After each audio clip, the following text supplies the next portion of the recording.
ನಮಸ್ಕಾರ ಸ್ನೇಹಿತರೆ, ಈ ಪ್ರಪಂಚಕ್ಕೆ ಸ್ವಾಗತ.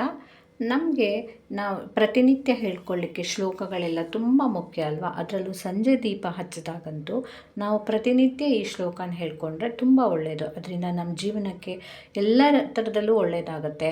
ನಮ್ಮ ಆರೋಗ್ಯ, ಐಶ್ವರ್ಯ, ಧನ, ಸಂಪತ್ತು ಎಲ್ಲ ಹೆಚ್ಚಾಗುತ್ತೆ. ಹಾಗೆ ನಮ್ಮ ಮನೆಯಲ್ಲಿರೋ ಎಲ್ಲ ನೆಗೆಟಿವಿಟಿ ಹೋಗಿಬಿಟ್ಟು ಪಾಸಿಟಿವಿಟಿ ತುಂಬುತ್ತೆ. ಅದಕ್ಕೋಸ್ಕರ ನಾವು ಪ್ರತಿದಿನ ಈ ಶ್ಲೋಕನ ಸಂಜೆ ಹೊತ್ತಲ್ಲಿ ಹೇಳ್ಕೊಳ್ಬೇಕು. ಯಾವುದದು?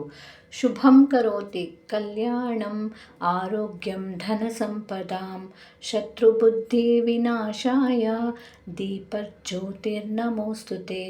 ದೀಪಜ್ಯೋತಿ ಪರಬ್ರಹ್ಮ ದೀಪಜ್ಯೋತಿರ್ಧನ ಜನಾರ್ದನಃ ದೀಪೋ ಹರತು ಮೇ ಪಾಪಂ ಸಂಧ್ಯಾ ದೀಪ ನಮೋಸ್ತುತೆ.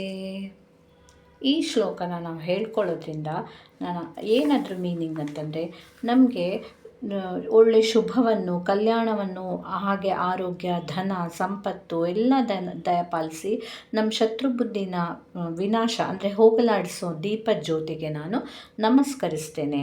ಹಾಗೆ ದೀಪ ಜ್ಯೋತಿಯೇ ಪರಬ್ರಹ್ಮ, ದೀಪ ಜ್ಯೋತಿನೇ ಜನಾರ್ದನ ಅಂದರೆ ದೀಪನೇ ದೇವರು ಅಂತ. ಇಲ್ಲಿ ದೀಪನೇ ನಮ್ಮೆಲ್ಲರ ಪಾಪವನ್ನು ಕಳೆಯುತ್ತೆ.